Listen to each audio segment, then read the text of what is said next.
Hello people, welcome to Freshers World. I am Sudheendra. We have come up with a brand new series on our Freshers World YouTube channel. Let's learn English. This will help you in learning, relearning, improve your vocabulary, build confidence and also help in public speaking. Week on week we bring you 5 top words which could be new, which could be old, which could be a jargon, which could be used by some top public speakers and which could be something which you already know. You could use these words in your day-to-day life while speaking to your friends or your boss or your friends. And then you could also use this to educate your students, your children, your grandchildren, your friends, your peers and just anyone. Alright, here is the first word. How do we pronounce? Accomplished. Accomplished. I have written the pronunciation for you to make things easier. Accomplished. You can just Google it out. Accomplished. What does this word really mean? It means highly trained or skilled in a particular activity. So how do we use this word accomplished? He is an accomplished cricketer. He is an accomplished politician. He is an accomplished scholar. So how do you use in a sentence? So when you use this, you may be using it in a gathering while you're inviting a guest. Say, let's invite onto the dais an accomplished scholar or an accomplished lecturer.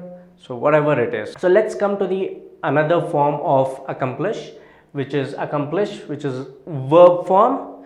What does it actually mean? It means achieve or complete successfully. So some task is given to you and you complete it. You say, I have accomplished this task. Or if there is a deadline to be met and you use this word saying that he has accomplished whatever is being given to him. So that's how you use this verb sentence. And we also have a noun form which is called accomplishment. This is noun form. Accomplishment. So where do you use this word? We use this when you list out the accomplishments. Say in a morning newspaper you have accomplishments of Virat Kohli. So that's how you use that. And maybe in your resume or in your LinkedIn profile you list out your accomplishments. So that's where you use this word. Alright, let's go to the second word. It's pronounced as procrastination. Procrastination. Procrastination, what does that word mean? The action of delaying or postponing something.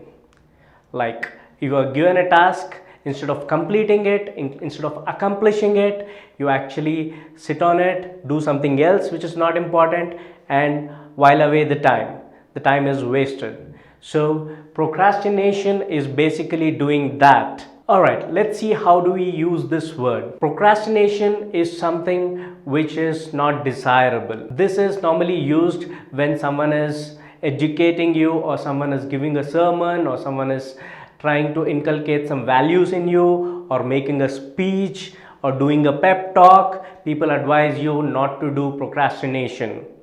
Alright, so that's how you use this word, procrastination. It's basically meaning that you're deferring some work which has to be done right now to something else, and also at times it happens that you actually forget and don't do that. Alright, let's use this word in a sentence.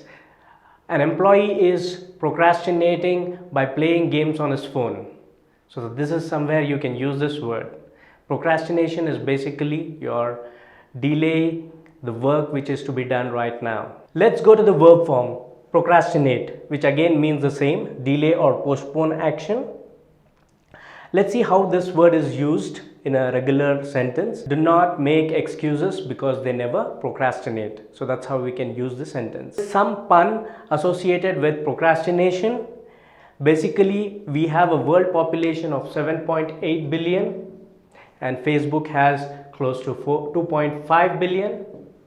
And if procrastination would be a proper nation, it would be having close to 90% of world population. Alright, let's go on to our third word. Often. Often. Often. Here letter T is silent. So you pronounce it as often, not often. Alright? So what does it actually mean? It means many times or frequently or something which you're doing repeatedly, more frequently. So the usage of the word in a sentence could be like this. How often do you go to movies?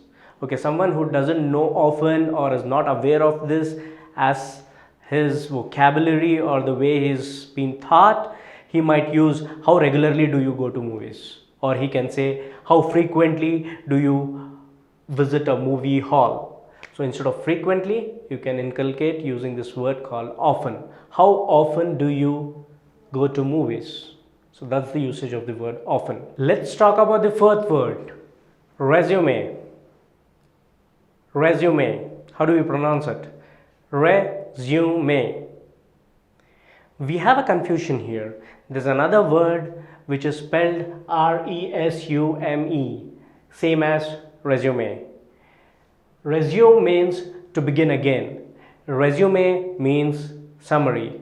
How does it differentiate? The first one is a noun form.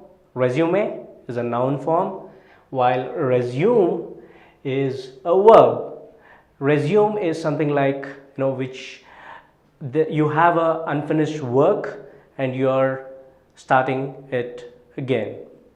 Let's say India resumed their second innings. You resume your work the next day once you come back to your office. While resume basically means a summary of your accomplishments, your qualifications, your education, everything. That's basically a summary. And again, resume may also mean a summary of a particular project. It need not be your actual CV, that is curriculum vitae. It's not your CV or your biodata. So normally CV is used in United Kingdom, while resume is more or less used in US and European countries. All three of them mean the same: resume, CV, biodata.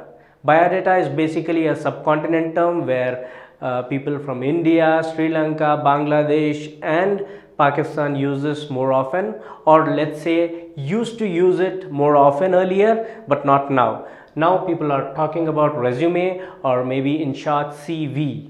CV means curriculum vitae. That is, it's again a summary of your accomplishments, your qualification, your education and stuff like that. So what is the difference between this? We've understood, and let's see how we use these words in a common usage. How do you form sentences? So employer can ask you your resume. Please give me your resume. Or you can tell someone, I have recorded this in my resume. You can read it. And then resume. So we can say in terms of cricket parlance, we can say that India resumed after tea break. Alright, let's come to our final and fifth word. We have this. Defenestrate.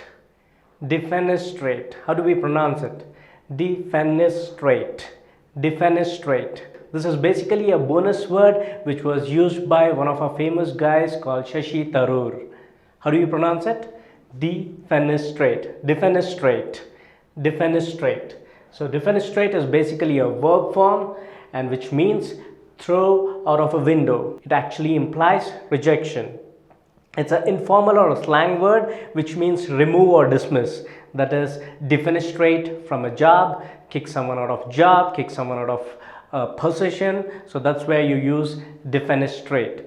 Defenestration is a noun form. It means the same, to throw someone out of a window. And in slang term, it means remove someone out of a position or of a job, or throw someone out of a room. So that's what it means, defenestrate. Let us look at this word in actual usage in a proper sentence. This was actually thought to be a suicide case, but it was found that the woman defenestrated herself. Or you can say this was a case of murder, but then the issue was about defenestration. So people, these are the 5 words which we learned today. The first one is accomplish, second one is procrastinate, third one is often, fourth is resume, fifth is defenestrate. So these are the 5 words which we covered in our maiden video, Let's Learn English. So here's a task for you guys. Let's start learning these words and try to implement this in the daily usage. And in the comments below, let us know how do you use these words. Alright, we will also review your comments and your creative usage of these words and sentences and give you the feedback then and there. Hope this video series was very useful. We are going to come up with more such words every Wednesday on Let's Learn English playlist. Continue supporting us and loving us with your likes and comments. And if you have not subscribed to this awesome channel, do subscribe now. And if you are a new user, time to subscribe. Happy learning. This is Sudheendra signing off from freshersworld.com.